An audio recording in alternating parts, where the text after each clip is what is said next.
యాదాద్రి జిల్లా చౌటుప్పల్లో ట్రిపుల్-ఆర్ రైతులు ఆందోళన చేపట్టారు. పోలీసులు రైతులను అరెస్ట్ చేసి పిఎస్ కు తరలించారు. నేడు హెచ్ఎండిఏ ఆఫీస్ ముట్టడికి ట్రిపుల్-ఆర్ బాధితులు పిలుపునిచ్చారు. ఈ మేరకు ముందస్తుగా రైతులను ఎక్కడికక్కడ అరెస్ట్ చేస్తున్నారు పోలీసులు.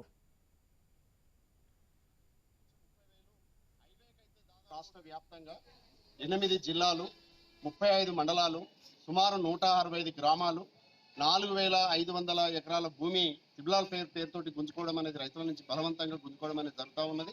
ఇవాళ బహిరంగ మార్కెట్ ప్రకారం 1 ఎకరము 4 కోట్ల నుంచి 2 కోట్ల వరకు సుమారు రేటు ఉన్న పరిస్థితి ఉన్నది.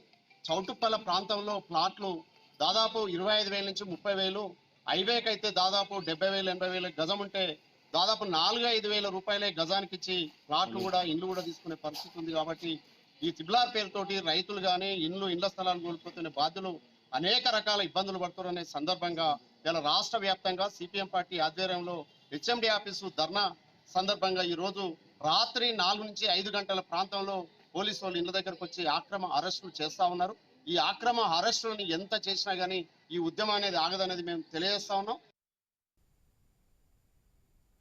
ట్రిపుల్-ఆర్ రైతులైతే ఆవేదన వ్యక్తం చేస్తున్నటువంటి సిచ్యువేషన్ మనకు కనిపిస్తోంది. ఆందోళన వ్యక్తం చేస్తున్నారు. ఆ రైతులని పోలీసులు అరెస్ట్ చేసి స్టేషన్ కూడా తరలించినట్టు సిచ్యువేషన్ కనిపిస్తోంది. అప్డేట్స్ మా ప్రతినిధి కిరణ్ ద్వారా తెలుసుకుందాం. రెడ్ కిరణ్, ప్రజెంట్ సిచ్యువేషన్ ఏంటి? ట్రిపుల్-ఆర్ బాధితులు ఏదైతే వారు నిరసన తెలియజేస్తున్నారు, దానికి సంబంధించి అధికారుల దగ్గర నుంచి ఏమన్నా రెస్పాన్స్ వచ్చిందే?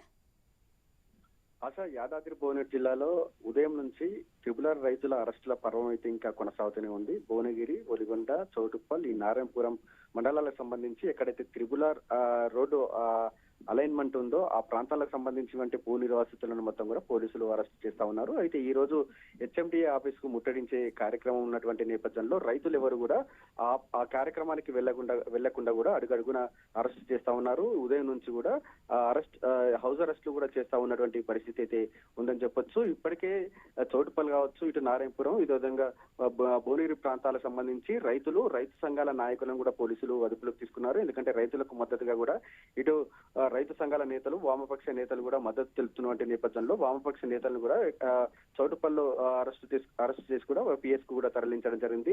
అంటే పోలీసుల వైఖరిని కూడా ఇటు రైతుల సంఘాల నాయకులు అయితే తప్పుపడుతున్నటువంటి పరిస్థితి అయితే కూడా కనబడతా ఉంది. ఎందుకంటే తమ న్యాయమైనటువంటి డిమాండ్లు, తమ సమస్యలను పరిష్కరించేందుకు ప్రభుత్వంపై నిరసన వ్యక్తం చేస్తున్నటువంటి నేపథ్యంలో ఇటు అక్రమ అరెస్టులు చేస్తున్నారంటూ కూడా రైతులు కావచ్చు, రైతు సంఘాల నాయకులు అయితే పోలీసుల వైఖరిని అయితే తప్పుపడుతున్నటువంటి పరిస్థితి అయితే ఉంది. ఇప్పటికీ దాదాపు 100 మంది రైతులను కూడా పోలీసులు అరెస్ట్ చేశారు. ఇంకా అరెస్టుల పర్వం అయితే ఇంకా కొనసాగుతుంది. అక్కడక్కడ చెక్ పోస్టులు కూడా ఏర్పాటు చేసినట్టు కూడా మనకు సమాచారం అంతా ఉంది. ఇటు హైదరాబాద్ టు వరంగల్ హైవేతో పాటు ఇటు Hyderabad to Vijayawada national highway పై కూడా ఎక్కడికక్కడ భూ నిర్వాసితులను అరెస్ట్ చేస్తున్నటువంటి పరిస్థితి అయితే కనబడతా ఉంది. ఆశ. Right Kiran, thanks for the update.